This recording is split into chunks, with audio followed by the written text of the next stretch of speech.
In the vast tapestry of ancient Greek mythology, few figures are as intriguing, as multifaceted, and as universally feared as Nemesis, the goddess of retribution and revenge. Unlike many deities who basked in adoration and supplication, Nemesis stood apart. Her role was not to be loved or worshipped out of desire, but respected and revered out of necessity and fear. Her presence was a constant reminder to mortals and gods alike that the universe was governed by balance, and that no act, whether noble or nefarious, would go unpunished. But who exactly was Nemesis, and how did she come to embody the terrifying concept of divine retribution? Nemesis, whose name is derived from the Greek word nemein, meaning to distribute, or to give what is due, was the personification of cosmic justice.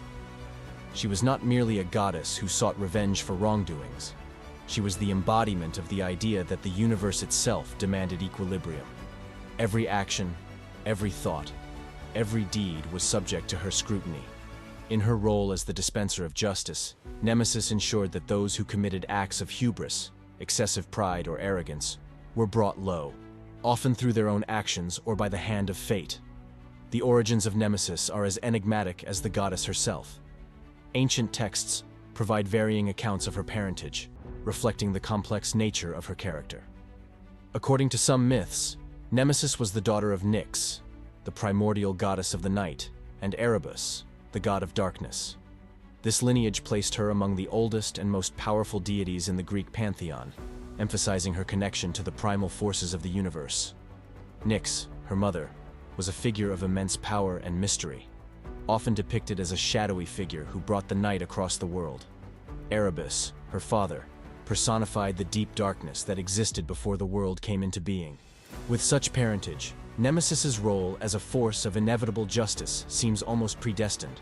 She was born from darkness, and she brought to light the hidden transgressions of the world. Other accounts, however, suggest that Nemesis was a daughter of Oceanus, the Titan god of the great river encircling the world, and Tethys, the Titaness of the nourishing waters. This version of her origin emphasizes her connection to the natural world and the idea of balance. The sea, much like Nemesis, could be calm and nurturing, but it could also be tempestuous and destructive, a fitting metaphor for the goddess herself. Regardless of her origins, Nemesis was universally acknowledged as a force that could not be ignored or defied.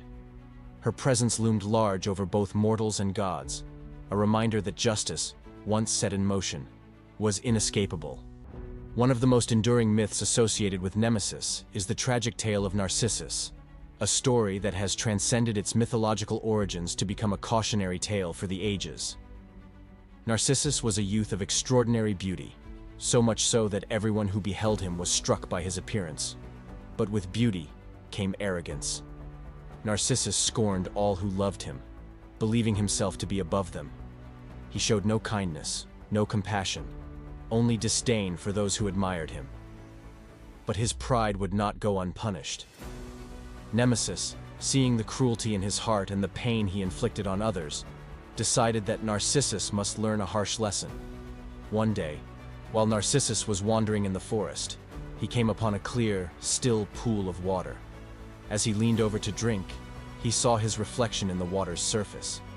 Unaware that the image was his own, Narcissus fell deeply in love with the figure before him. He gazed at his reflection, entranced, unable to look away. Day after day, he returned to the pool, longing for the figure in the water, not realizing that it was but a reflection of his own face. Eventually, Narcissus wasted away, consumed by his obsession with himself.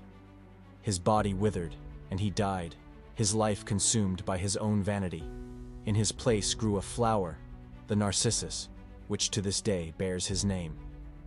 Through this myth, Nemesis delivered a powerful message. Those who place themselves above others, who live in arrogance and disregard for others, will ultimately be destroyed by their own actions. Nemesis's role in Greek mythology was not limited to tales of hubris. She was also seen as a protector of the natural order and a guardian of moral balance.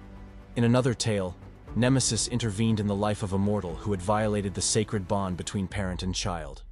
The story goes that a son, having grown powerful and wealthy, began to treat his aging mother with disdain and cruelty. He forgot the sacrifices she had made for him, the care she had provided, and he cast her aside in his pursuit of power and pleasure. This act of ingratitude and disrespect did not go unnoticed. Nemesis, who watched over such bonds, decided that the son must face the consequences of his actions. She cursed the son with a series of misfortunes. His wealth began to dwindle, his power eroded, and he was beset by illness. As his life fell apart, he realized the gravity of his sins and sought his mother's forgiveness. But the damage had been done. Though Nemesis's punishment had led him to repentance, it also served as a reminder that the bonds of family and duty were sacred and not to be broken. Through this story, Nemesis reinforced the idea that justice was not just about retribution, but also about correction and restoration. Her actions were not solely punitive. They were meant to restore balance and harmony to the world. The worship of Nemesis was widespread in ancient Greece, and her influence extended far beyond the myths. She was honored in temples and sanctuaries, the most famous of which was located in Rhamnus, a town in Attica.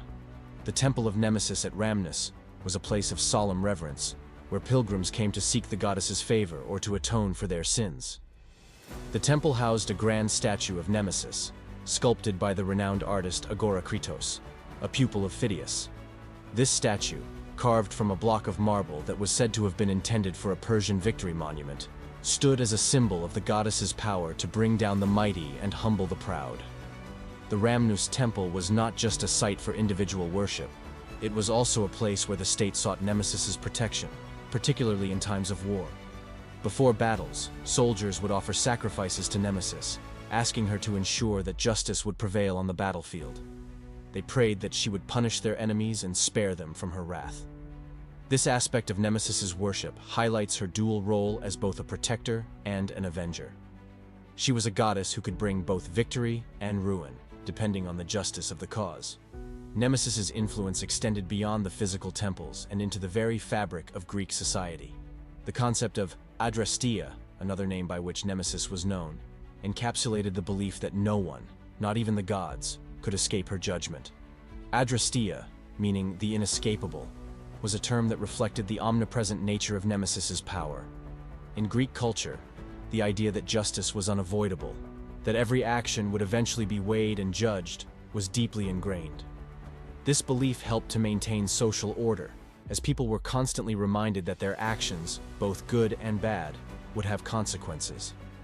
In Greek tragedies, Nemesis often played a symbolic role, representing the inevitable downfall of those who committed acts of hubris or defied the natural order.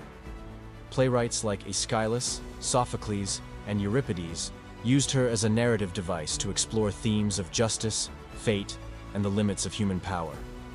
In these plays, characters who overstepped their bounds, who tried to challenge the gods or alter their destinies, were often met with Nemesis's wrath.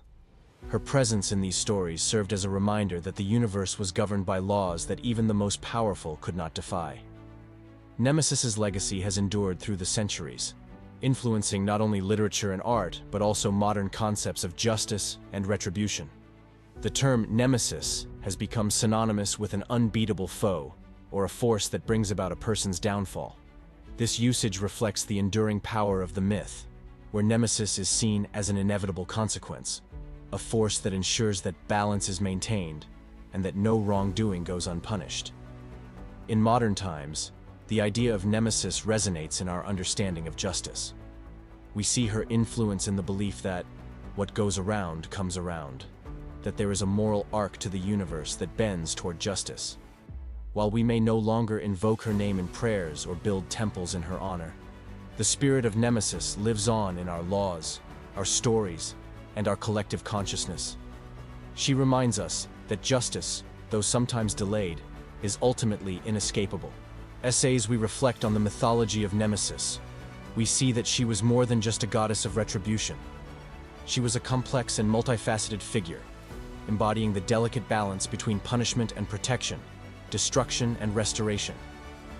Her myths serve as powerful reminders of the dangers of hubris, the importance of humility, and the certainty of retribution.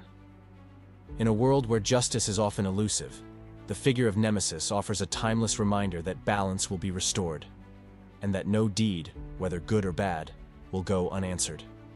Thank you for joining us on this exploration of Nemesis, the goddess of retribution and revenge. If you found this journey into ancient mythology fascinating, be sure to like this video and subscribe to Historical Highway. We have many more stories to share, and we look forward to uncovering the mysteries of the past with you.